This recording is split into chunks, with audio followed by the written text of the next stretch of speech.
Assalamualaikum warahmatullahi wabarakatuh. Halo semuanya, berjumpa lagi bersama saya dalam video kali ini dalam mata kuliah statistika dan juga probabilitas. Ya. Pada hari ini kita akan membahas konsep baru yang merupakan kelanjutan daripada video sebelumnya. Yang mana pada hari ini yang akan kita bahas yaitu terkait dengan namanya ukuran pemusatan data. Kita mencoba untuk memahami apa itu ukuran pemusatan data, dan apa bedanya dengan yang namanya penyebaran data dan juga bentuk distribusi lainnya. Pada pertemuan sebelumnya kita sudah membahas yang namanya distribusi frekuensi. Yang saya singkatkan distribusi frekuensi itu sebagai DF, ya. Distribusi frekuensi. Nah, kita sudah membahas yang namanya distribusi frekuensi. Mohon maaf jika tulisannya kurang bagus. Nah, semoga dapat terlihat dengan jelas ya. Ketika kita membahas yang namanya distribusi frekuensi, itu kan berhubungan dengan dua hal. Yang mana distribusi frekuensi ini adalah penyajian data. Yang mana data itu disajikan bisa dalam dua bentuk. Ada tabel, kalian sudah mengerjakan bagaimana membuat tabel distribusi frekuensi, dan hasil dari tabel tersebut juga bisa dibuat dalam bentuk grafik. Ya. Jadi dari distribusi frekuensi ini ada dua bentuk penyajiannya, ada bentuk tabel dan juga bentuk grafik. Tujuannya apa? Tujuan ketika minggu kemarin sudah kita jelaskan bahwa tujuan kita membuat distribusi frekuensi itu tujuannya adalah untuk yang pertama adalah untuk menggambarkan data, ya, untuk menggambarkan data atau untuk menyajikan data, ya. Sedangkan yang kedua itu bertujuan untuk mempermudah kita dalam menarik kesimpulan. Ya, mempermudah kita dalam menarik kesimpulan. Ada dua hal tujuannya. Ya. Akan tetapi ketika kita memahami distribusi frekuensi, tidak semua data itu dapat digambarkan. Secara umum iya. Ketika kita membuat distribusi frekuensi, kita bisa melihat bagaimana frekuensinya yang berhubungan dengan jumlah data, bagaimana intervalnya. Kita bisa melihat berapa orang yang mendapatkan nilai tertinggi. Nah, ya, kita bisa melihat hal-hal seperti itu. Akan tetapi ketika kita membuat distribusi frekuensi, ada beberapa data itu tidak dapat atau ada beberapa hal itu tidak dapat kita peroleh atau tidak ada informasi yang dapat kita peroleh dari distribusi frekuensi, ya. Nah, hal tersebut berhubungan dengan yang namanya sifat data. Nah, ya, hal tersebut berhubungan dengan yang namanya sifat data. Distribusi frekuensi, tabel distribusi frekuensi yang sudah kita pelajari sebelumnya belum bisa secara lengkap memberikan atau menggambarkan data. Ada beberapa hal yang perlu kita lanjutkan. Nah, yaitu berhubungan dengan yang namanya sifat data. Nah, sifat data itu terdiri dari ada yang namanya ukuran pemusatan data. Tadi atas dua, ada yang namanya ukuran pemusatan data, dan ada juga yang namanya penyebaran data.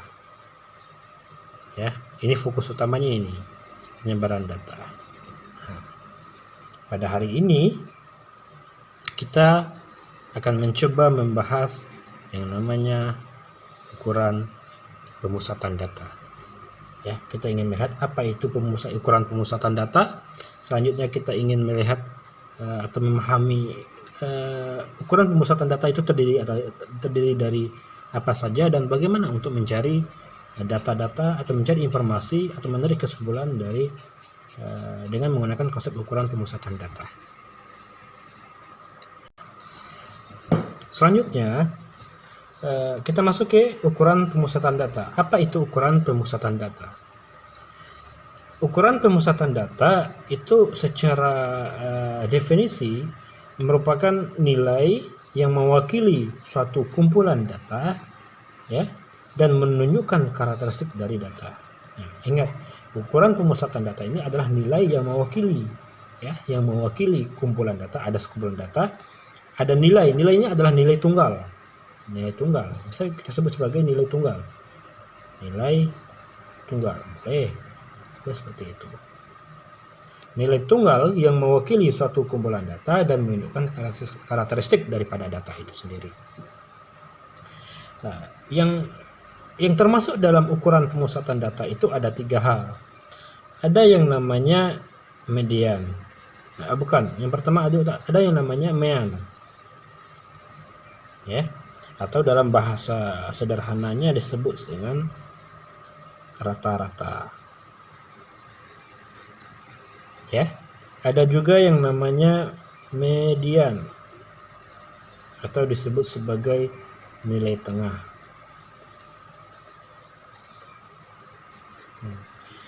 Yang ketiga ada modus, yaitu nilai yang sering muncul. Nah, mungkin dalam istilahnya sederhana sekali, ya, mudah sekali. Kita biasa mencari rata-rata.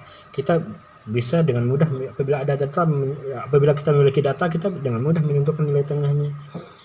Modus kita bisa melihat secara jelas apabila ada data nilai yang sering muncul, nilai yang angka yang berapa. Nah, itu mudah. Tetapi di sini kita perlu memahami karena ada beberapa jenis data. Ada yang namanya, kita sudah mempelajari pada konsep distribusi frekuensi, ada yang namanya data tunggal, ada juga yang namanya data berkelompok. Cara mencarinya berbeda, ya. Nah, ya, nanti kita akan dalam konsep ini, dalam konsep mean, median, dan modus yang merupakan bagian dari pemusatan data, ya. Kita akan mencoba melihat atau mencari atau melihat cara atau mempelajari cara menentukan mean, median, dan juga modus apabila datanya tunggal